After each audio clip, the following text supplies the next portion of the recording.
PEC 06 da Previdência. Foi até uma sugestão do próprio Simpol aqui do Rio Grande do Sul para assessorar o trabalho em Brasília e pelo menos nos pautar em algumas coisas que nós tínhamos dúvidas como identificar.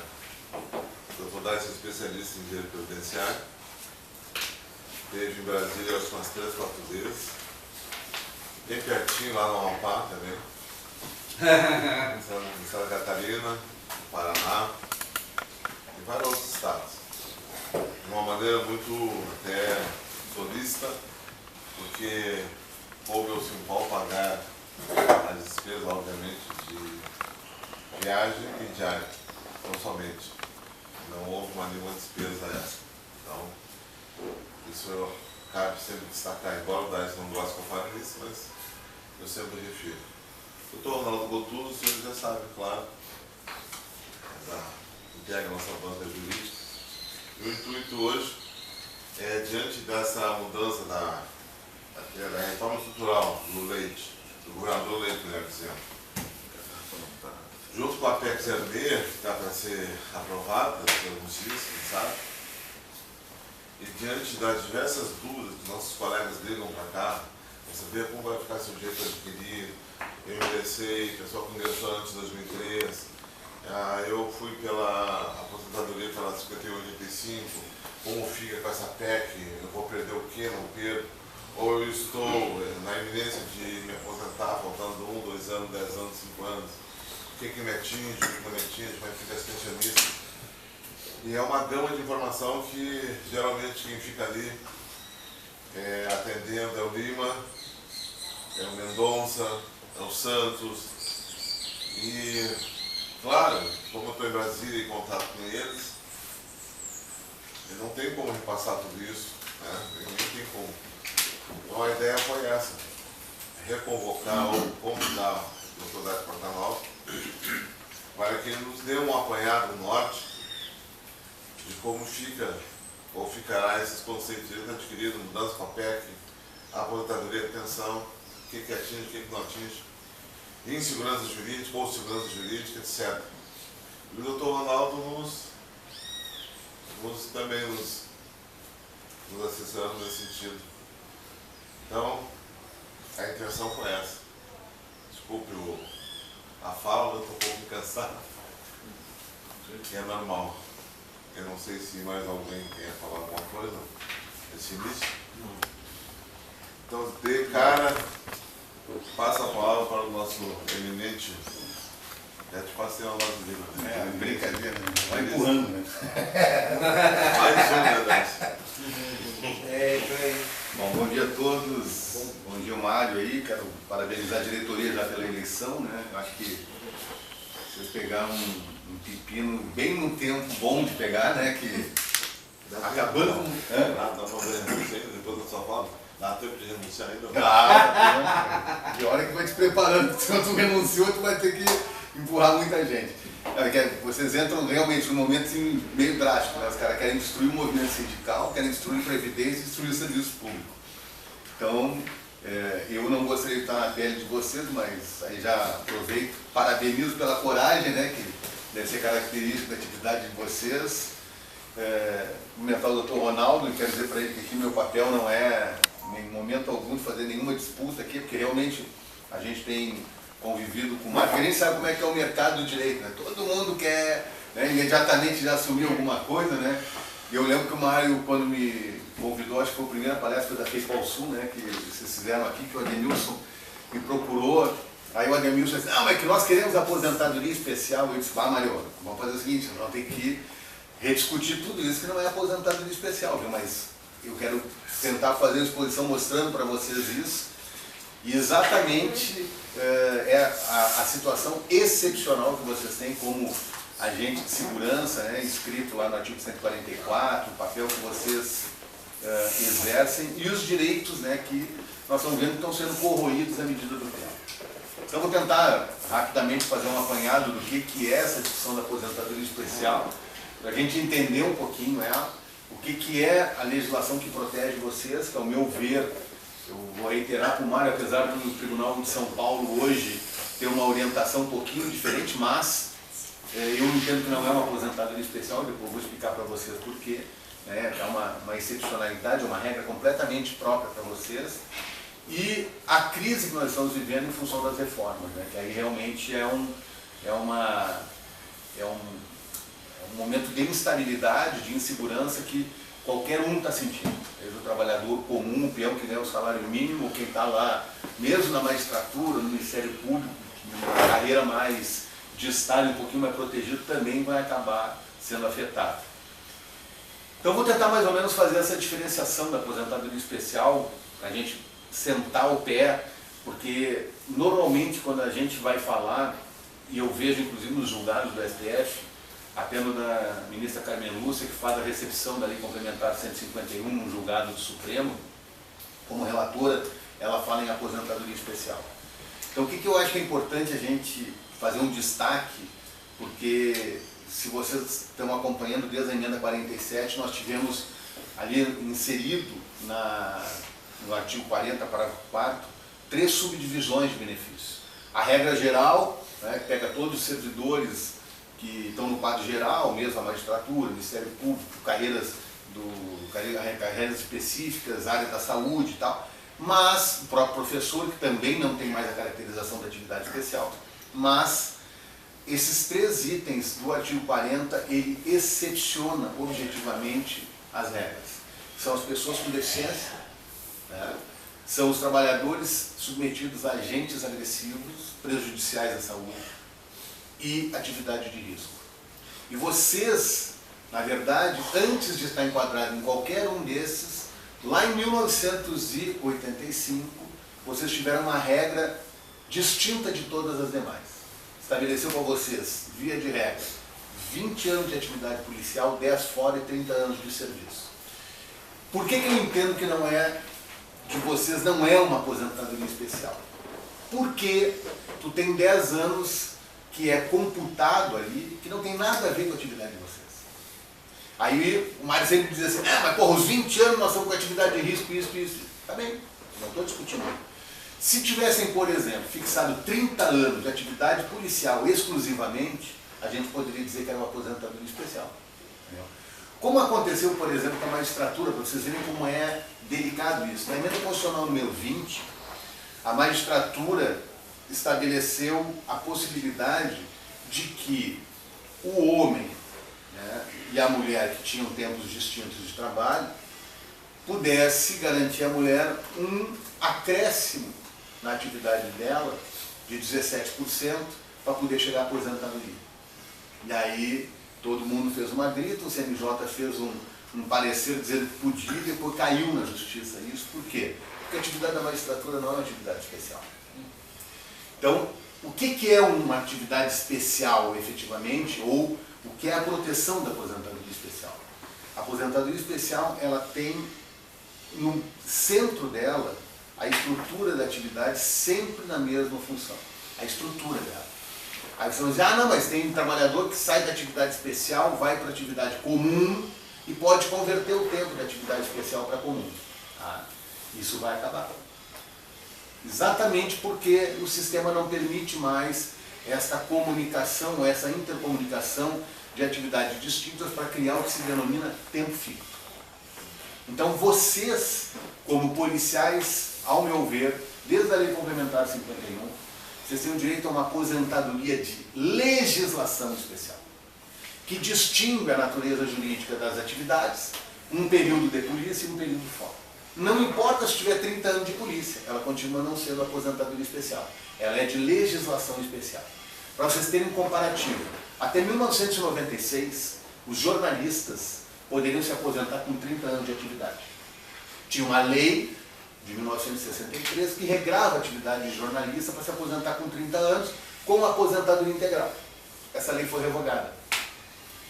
Quando essa lei passa a ser revogada, o que fazem os jornalistas? Não, nós vamos querer converter o tempo. Eu quero agregar. O que o judiciário disse? Não. Vocês não tinham atividade especial, vocês não tinham agentes de risco, vocês não tinham... Havia uma lei que distinguia vocês dos comuns, mas não dizia que aquela atividade era agressiva à saúde ou que tinha agentes que geravam isso, portanto vocês não podem converter o tempo como aposentadoria especial. Então eu faço essa pequena introdução para a gente entender assim, bom, então quer dizer que se eu sair da polícia, o meu tempo de polícia vai valer só como ele não vai valer como tempo especial? Eu entendo que sim. Então quem saiu da polícia hoje e for para trabalhar numa empresa, num regime geral e tal, esse tempo de polícia na contagem recíproca tem que contar igual. Um por um. Né?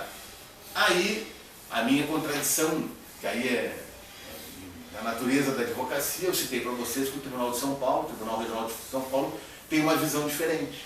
Por quê? São Paulo teve uma demandada em 97, 98, eu não me lembro por quê, não só por causa da reforma da emenda 20, mas teve muita gente que saiu da polícia, da civil. E o pessoal que saiu da civil tinha lá 1, 2, 3, 5 anos e queria essa conversão de tempo. E ganharam no Tribunal Regional da Terceira Região. Ganharam como qualquer outro trabalhador da iniciativa privada. Eles acrescem para, por exemplo, a mulher, para cada 5 anos ela cresce 20%, ganha 1. O homem acresce 40%, ganha 2. Eu acho equivocado esse acordo, mas nos interessaria para os trabalhadores que eram da Polícia Civil, que saíram e foram... O PDV, da época do PDV. Pode ter sido. Também pode ter sido. Então, esse é um elemento. Agora vocês querem ver a outra contradição, que aí vocês vão dizer, ah não, mas não tem nada a ver, mas é contraditório. Todo mundo aqui, os homens ao menos, né, passaram ou quase foram para o serviço militar obrigatório. Empunhavam lá o seu fuzil, tinham que tirar a guarda, trabalhavam no paiol e tal. Vocês sabiam que o militar não converte o tempo? Converte na geral, não na especial. Não. Ele não ganha acréscimo nenhum. Hoje, eu digo hoje assim, nos últimos 5 anos começa a se discutir por quê? Na atividade militar, tu pode, olha aí, viu? Tu pode ter um militar que trabalhe, por exemplo, numa atividade mecânica. Né? Então, será que eu não posso pegar essa atividade mecânica dele, trazer do regime geral para dizer que essa atividade é especial? Isso começou a ser discutido nestas generalidades. Só pode repetir essa parte devido ao nosso chamado aqui do além? Não, o que acontece? O militar, né? O militar em si, ele tem uma aposentadoria diferenciada também. Tá?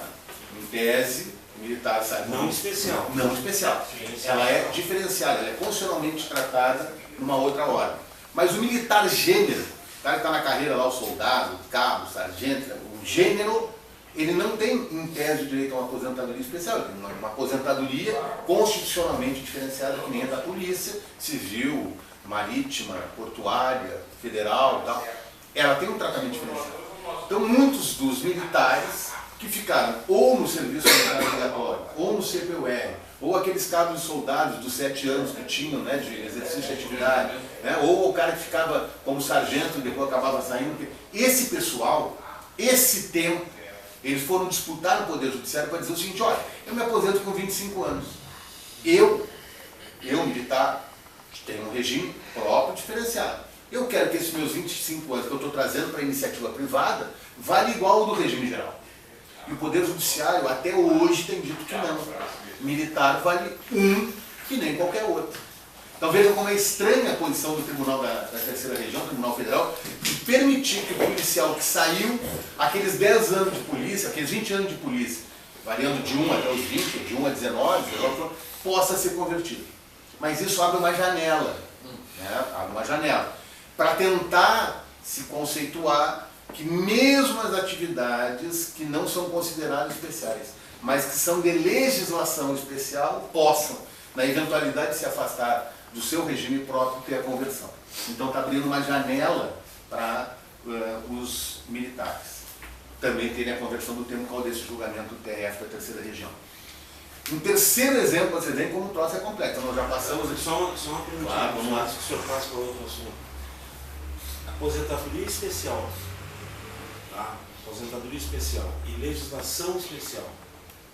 Qual a diferença entre de uma para outra? O que isso significa no todo, assim, da nossa atividade? Tá bem, vamos lá. O que é a aposentadoria especial como conceito que nasce lá no Instituto de Aposentadoria e Pensão dos Industriais? Né? Lá em 1932, quando se criam os institutos, esses industriais eram quem? Eram os metalúrgicos toda a área da indústria, química, esses trabalhadores todos dessa atividade. E API. Exatamente, IAPI. O IAPTEC é transportador de carga, que também tem uma outra condição especial. Né? O IAPI, o que acontece com o IAPI? O IAPI, vocês imaginem o Brasil na década de 30, 40, né, vivendo um momento eminentemente agrícola, entrando a partir da Segunda Guerra numa relação, depois da Primeira Guerra, entre as guerras, numa relação de industrialização do Brasil. Você fomenta toda essa economia a partir das indústrias e a mão de obra que está sendo qualificada para essas indústrias vão ser alocadas para essa atividade. Tá? Essas atividades dos industriários, o que aconteceu? A exemplo do que acontece na Revolução Industrial, se identifica que esses trabalhadores eram os que mais sofriam no ambiente de trabalho. Por quê? Ninguém falava em ambiente na época, menos ainda em meio ambiente, menos ainda em ambiente de trabalho sustentável. Então qualquer relação que se tinha na indústria do Brasil era uma relação de intensa mão de obra, uma indústria que via de regra já era sucateada e veio de fora para cá, que não tinha nenhuma proteção e expunha o trabalhador a todas as intempéries da atividade.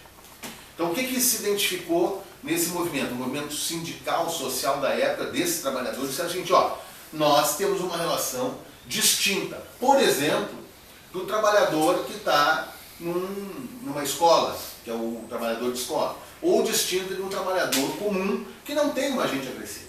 E na indústria tu tem 3 elementos que são bastante fortes. Na indústria química, todos os fumos decorrentes das dispersões químicas. Na metalúrgica, o calor, o contato com o metal e o ruído.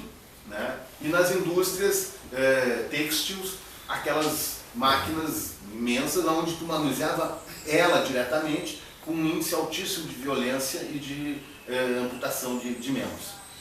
Então, esse instituto começa a fazer uma discussão dentro da base e os trabalhadores dizem o seguinte, ó, nós temos aqui um trabalhador da área da indústria que está fora da produção e temos um trabalhador na produção.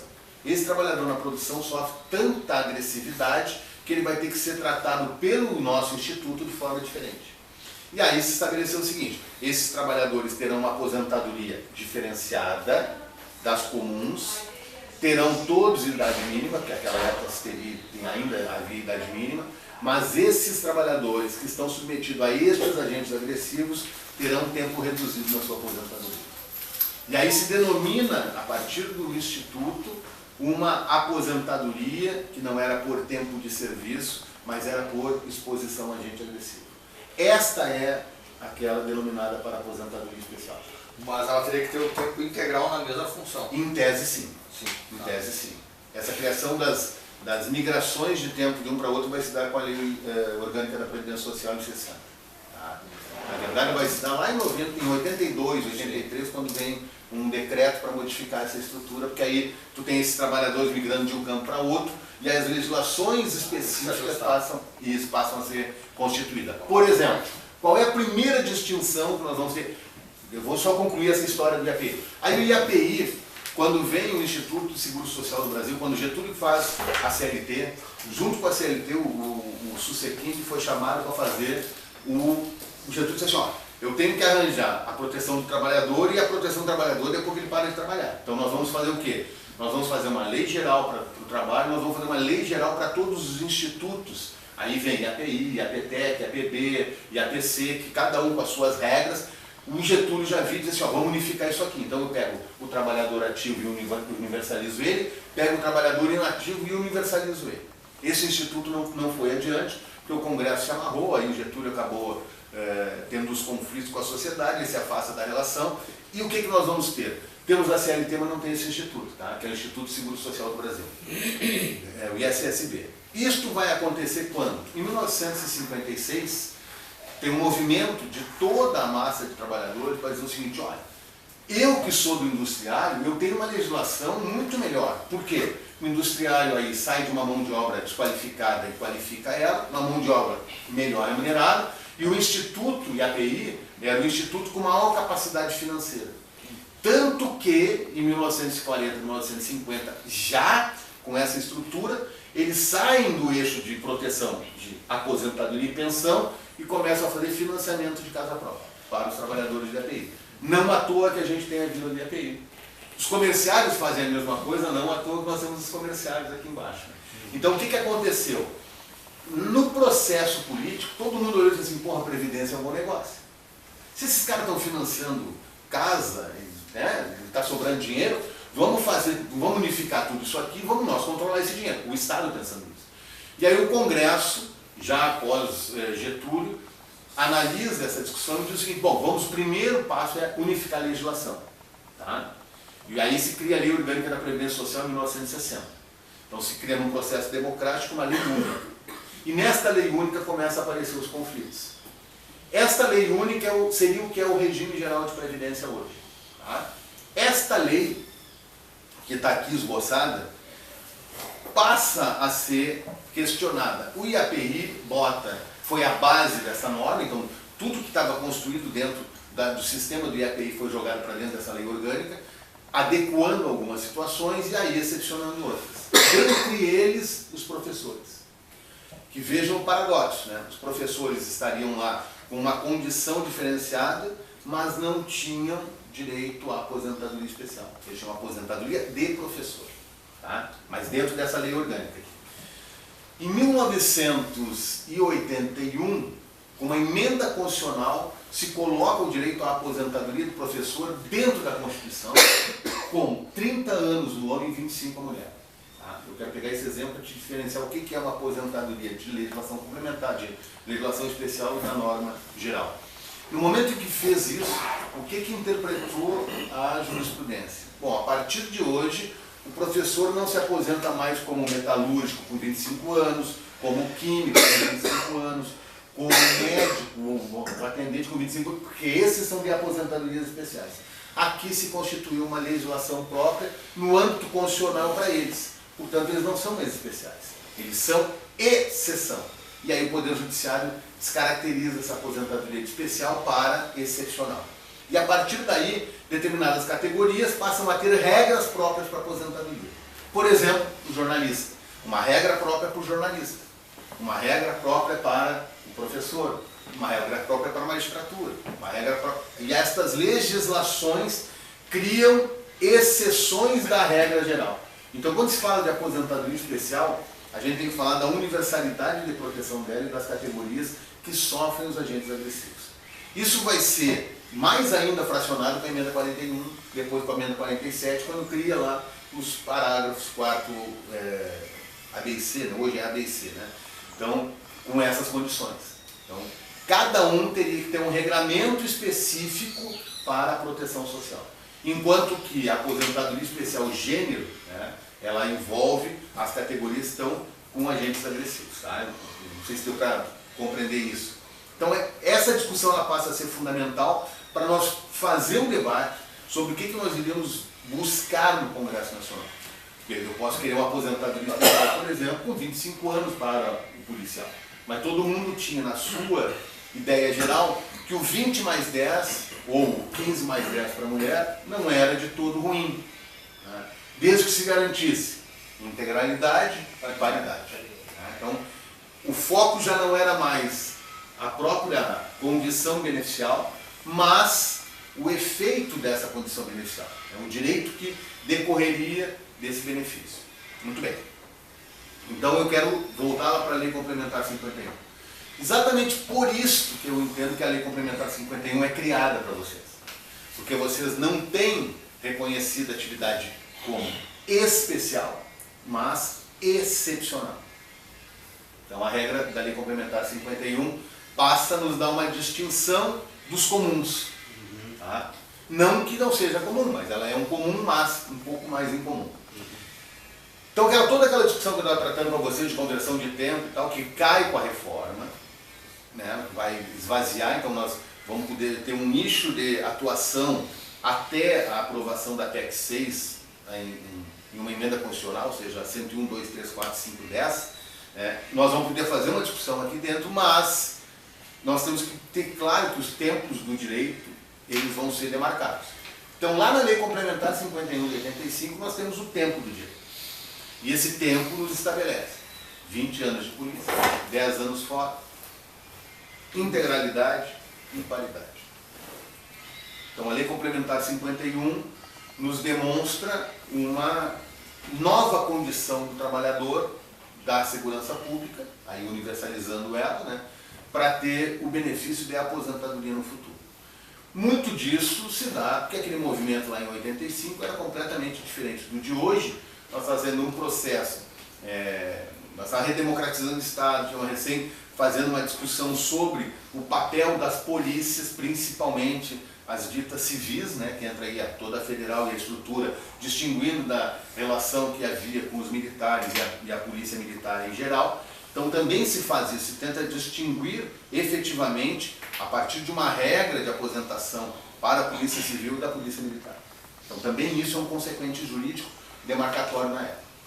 O momento político permitia isso claramente, havia uma pretensão de dissociar todos os agentes de segurança e o papel que eles tinham com o Estado, até então muito mais envolvido com o Estado e agora mais com a sociedade, então incluir essa relação na sociedade. A partir dali, nós vamos ter 5 anos de descanso, né, que aí depois vem a Constituição Federal, e vocês passam a ter 20 anos de luta. Por quê? Durante todo este período pós-Constituição ficou a discussão de que era ou não recepcionada a norma Lei Complementar 51 depois da Constituição. Então nós convivemos aqui na época com vários debates. O Estado em dado momento não se incomodava com isso, mas depois começou a se incomodar, começou a negar aposentadorias, etc. E aí vocês conhecem melhor essa função do que eu. Mas a demarcação disso, então, nós temos Lei Complementar 51, Constituição de 88 e Emenda Constitucional número 20. Então esses 3 momentos, para mim, são chaves para a gente poder fazer esse processo de discussão. Então o que nos importa saber da aposentadoria de vocês? Que em tese, quando o Supremo diz que a Lei Complementar 51 é recepcionada pela Constituição, naquilo que não conflite, vocês têm até a Emenda Constitucional número 20, depois até a 41, nós temos o quê? Integralidade e paridade. Então, quando o Supremo declara aquilo ali, ele nos dá, tipo assim, abriu a porta e agora está resolvido o problema, nos deu uma luz. Tá? Bem, aparentemente, porque essa luz aí vai ser objeto de interpretação posterior, vocês conhecem a DIN, né, que o Fachin é o relator, é a 50 menor, né? 59. Oi? 50 ou 39. 39. É que 69 é mais sugestivo. Mais cabalístico. Então, ali nós vamos ter um enfrentamento. Tá? Porque ali, com a DIN e o voto do Fachin, ele deixa conceitos jurídicos utilizados de uma forma diversa, porque não se fala mais de totalidade e integralidade, né? Se fala de totalidade, não mais de integralidade, aí o conceito que ele dá para totalidade é outro, e aí começa a ficar complicada a história, e aí que entra FEIPOL, COBRAPOL, SIMPOL, e a gente vai participar dessa discussão. Então, esta compreensão de que a aposentadoria de vocês não é especial, é porque nós temos, de novo vou voltar aos professores, nós temos a situação dos professores. Eles estão lá na Constituição com um tempo menor, com a idade menor, mas o tempo deles não converte, por exemplo, no regime geral. Aí vamos à exceção que pode nos trazer uma luz, assim, não para vocês especificamente, mas para quem eventualmente sair daqui. Hoje, o professor que dá aula de anatomia numa universidade, em tese, teria que se aposentar como trabalhador comum. Aí o que conseguiram se ter hoje na jurisprudência? Bom, o trabalhador que está fazendo aula de anatomia, que está cortando cadáver, está em contato com agente infecto contagioso, que é um dos agentes agressivos, então ele tem direito à aposentadoria. Então tu cria, olha que é a loucura, né? Tu cria dentro de uma categoria que é exceção, uma excepcionalidade da exceção para colocar na regra geral. Que é o que a gente está tentando fazer com determinados setores da polícia, com determinados setores do exército, da aeronáutica ou da marinha. Por quê? A marinha muitas vezes está dentro de um navio trabalhando no motor, que se ele tivesse uma metalurgia, aquele motor, igualzinho da metalúrgica, tem o mesmo agente agressivo da metalúrgica, portanto ela deveria ser específica. Eu quero frisar bem vocês, eu não estou dizendo que não dá para fazer muita discussão, tá? Mas a aposentadoria de vocês é, ao meu ver, excepcional e não especial. tá?